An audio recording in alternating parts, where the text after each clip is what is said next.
And I've got a note here. One of the things that specifically, and maybe you can elaborate, one of the specific things that SPF Record does is allow third-party services like a website, MailChimp, Constant Contact, QuickBooks, all of those online services are sending email on your behalf. So to use your post office analogy, right? If you're mailing somebody something and there's multiple people living there, you can put in care of on your letter when you're mailing it, right?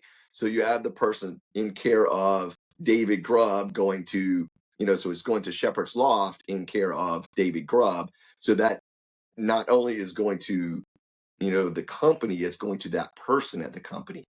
So that's what these third-party services is doing. So those are just some of the ones that I'm used to working with.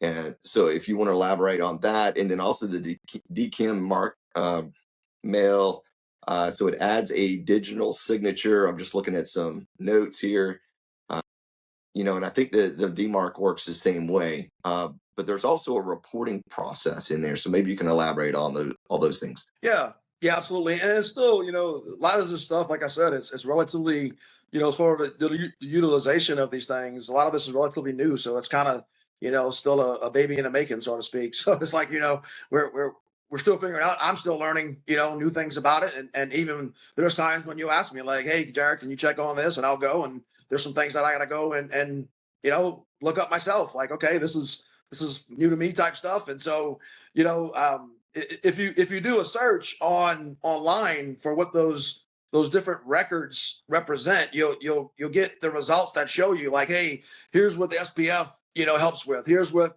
DKIM helps with. Here's what DMARC helps with. Like I said, I believe it's the DKIM.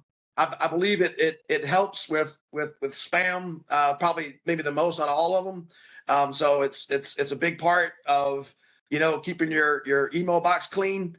The SPF, like we said, you gave a great analogy.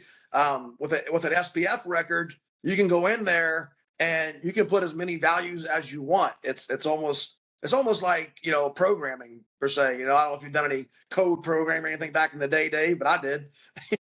Basic and C plus and all that. So now I guess the computers do all that stuff for us.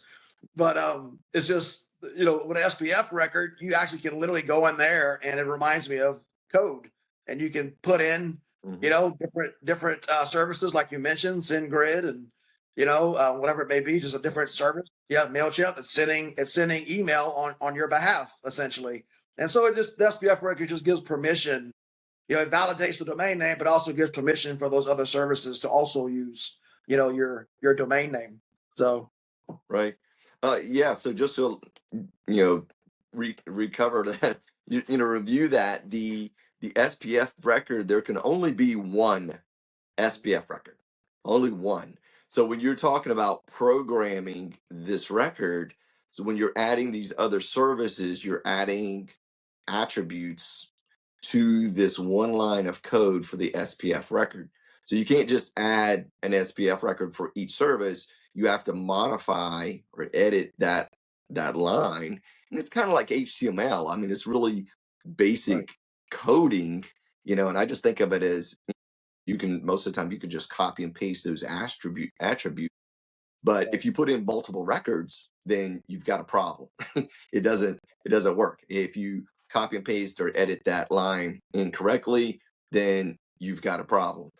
So it is very sensitive because it is like programming, and it's very easy to get that wrong. But I want to throw something else out there for our viewers. Um, if you purchase, so there's a big benefit of, if you're doing this yourself, there's a big benefit of, like, if you've purchased your domain name with GoDaddy, or I prefer Hostinger, and we're not sponsored by any domain registrations, but if you also build your website or purchase your email accounts through the same provider, I have noticed that they will automatically add your email records for you, and that's a huge convenience. Not always, but sometimes, if you are registering your domain name and you're purchasing some email services, they will automatically add some of those records for you. And that's a convenience, and it definitely makes things a lot easier.